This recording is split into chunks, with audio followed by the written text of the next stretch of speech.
গাজীপুর এখন খোকন মিয়ার অপরাধের সাম্রাজ্য। জমি দখল, মাদক, জালিয়াতি, মাস্তানি চলছে প্রকাশ্যে। প্রশাসনের ছত্রছায়ায় গড়ে ওঠা ভয়ঙ্কর এক দানবের নাম খোকন মিয়া। বিস্তারিত থাকছে ডেস্ক রিপোর্টে। গাজীপুর মহানগরের টঙ্গী পশ্চিম থানার দাঁড়াইল পশ্চিম পাড়ায় গড়ে উঠেছে এক ভয়ঙ্কর অপরাধ সাম্রাজ্য। দুর্ধর্ষ ভূমিদস্যু ও সন্ত্রাসী মোহাম্মদ মনোয়ার হোসেন খোকন মিয়া বিএনপির নাম ভাঙিয়ে এসব করছে অনেকটাই প্রকাশ্যে। যদিও কিছুদিন আগে আওয়ামী লীগের চিহ্নিত সন্ত্রাসী ক্যাডার হিসেবে এলাকায় বেশ দাফট দেখাতো, আওয়ামী লীগের ভাব বুঝতে পেরে রাতারাতি রাজনৈতিক দল পরিবর্তন করে বর্তমানে বিএনপির ছত্রছায়ায় নিজেকে রাজনৈতিকভাবে নিরাপদ করেই গড়ে তুলেছেন ভয়ঙ্কর মাদক সন্ত্রাসী ও চাঁদাবাজের নেটওয়ার্ক। তার বিরুদ্ধে পল্টন থানায় রয়েছে দুটি হত্যা মামলা, উত্তরা থানা ও টঙ্গী পূর্ব পশ্চিম থানায় একাধিক মাদক, প্রতারণা ও সন্ত্রাসী মামলার রেকর্ড। তবুও কোনো কার্যকর ব্যবস্থা নেওয়া হচ্ছে না। এছাড়াও রয়েছে জমি দখল, জাল দলিল, মাদক ব্যবসা, সন্ত্রাসী হামলা, চাঁদাবাজি, মিথ্যা মামলা দিয়ে অর্থ আত্মসাতের মতো গুরুতর অভিযোগ। এত সব অভিযোগ থাকা সত্ত্বেও এখনও প্রশাসনের ছত্রছায়ায় তিনি রয়ে গেছেন ধরাছোঁয়ার বাইরে। খোকনের নেতৃত্বে সকলে আইসা আমার বাড়ি তালা মারিয়া দিছে, 12 টাকা মাইরা ধইরা বাইর করে দিয়া, ওই দেখেন সব বাইরে 12 টাকা মাইরা ধইরা ওই দেখেন সব বাইর করে দিছে, দিলে ফলাই দিছে। এটা তালা মাইরে দিছে আমার বাড়িতে, হারা তালা মাইরে দিছে। এটা হ্যাঁ ব্যান লেগে লইছে, তা আমার ফেলাটা হারা তালা মারে দেয়।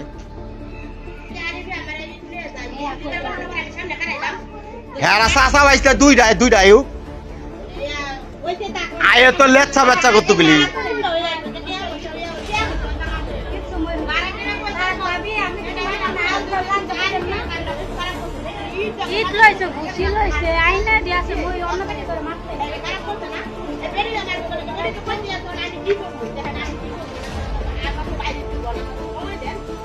আরেকজনের বাইতে যে আরেকজনের তালা মারবো, এগুলি আইন তো কি আছে, আইনের ভিতরে আছে।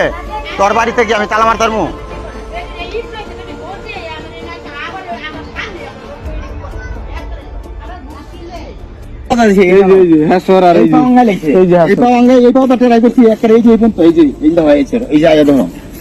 মানে যে 4 জনে ধরছে, একজনে এক আঙ্গুলে ধরে এই পাও ধরে আছে, চেষ্টা করছিলাম, এটা তো ধরতে দেয় না, এবারে পাও ধরে লেগে গেছে।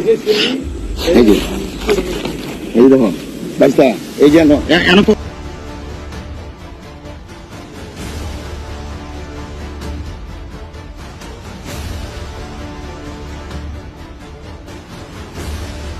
ভুক্তভোগী মোহাম্মদ মামুন মিয়া শরাফত পৈতৃকভাবে টঙ্গীর দাঁড়াইল এলাকার স্থায়ী বাসিন্দা। খোকন মিয়ার অসামাজিক কার্যকলাপ, মাদক, জুয়া ও জমি দখলের বিরুদ্ধে প্রতিবাদ করায় তার উপর নেমে আসে ভয়ঙ্কর প্রতিশোধ।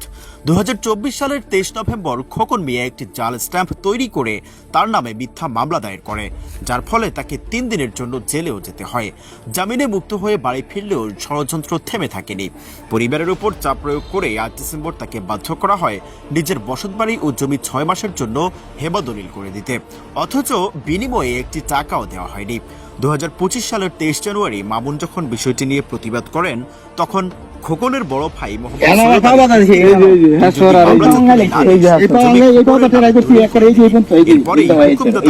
ও তার ভাই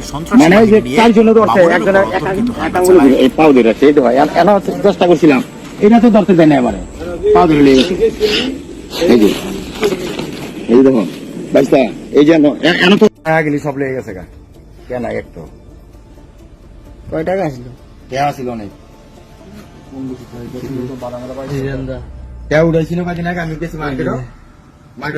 কারণ এইভাবে চলা যায় না, এইভাবে চলতে দেওয়া যায় না। এখন বর্তমান সরকার নাই দিকে আইন প্রশাসনের কাছে আশ্রয় পাই না। যার কাছে যায় আমার তো পশ্চিম থানায় যায়, তার বিরুদ্ধে রিপোর্ট লিখতে, অভিযোগ করতে, মামলা করতে নেয় না।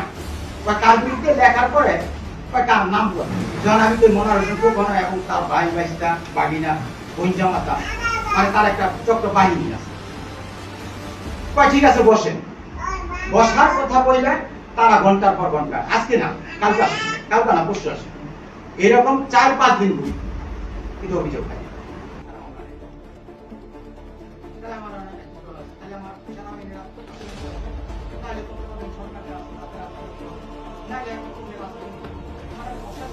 মামুন থানায় লিখিত অভিযোগ নিয়ে গেলে টঙ্গী পশ্চিম থানা মামলাটি নিতে অস্বীকৃতি জানায়।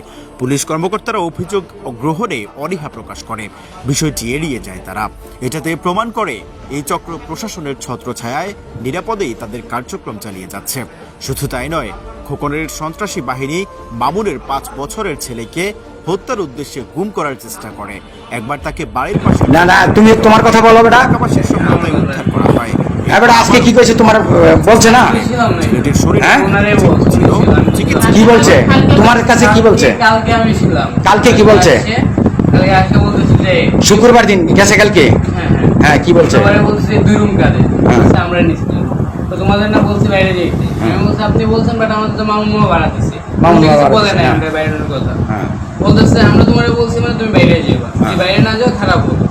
এটা বইলা মানে যাইটাই মানে বাইরে না গেলে চাইরে জিরো দিয়ে গেছে, খারাপ হবে কালকে।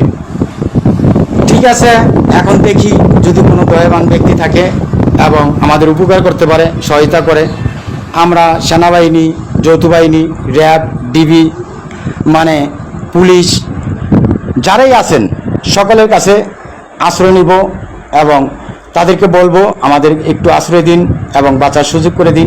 এই সমাজে 10 জনের মতন চলার, বেঁচে থাকার সুযোগ করে দিন। আমার ফ্যামিলি, আমার অর্থবিত্তর জানমাল নিরাপত্তা চাই এবং আমার বাড়ির ভাড়াটাদের নিরাপত্তা চাই। এই মনার হোসেন খোকন ও তার বাহিনী দিয়ে এই সমাজের সকলকে জিম্মি করে রেখেছে। কেউ সত্য কথা বলে না, বলতেও চায় না, কেউ অভিযোগ করতে চায় না, প্রতিবাদ করতে চায় না। যেই প্রতিবাদ করে তার বিরুদ্ধে, তার লোকের বিরুদ্ধে, তার অস্তিত্বই বিহীন। কেউ যদি থাকেন দয়াবান, হৃদয়বান, আমাদের প্রতি মায়া হয়, দয়া হয়, করুণা হয়, আমাদের সাহায্য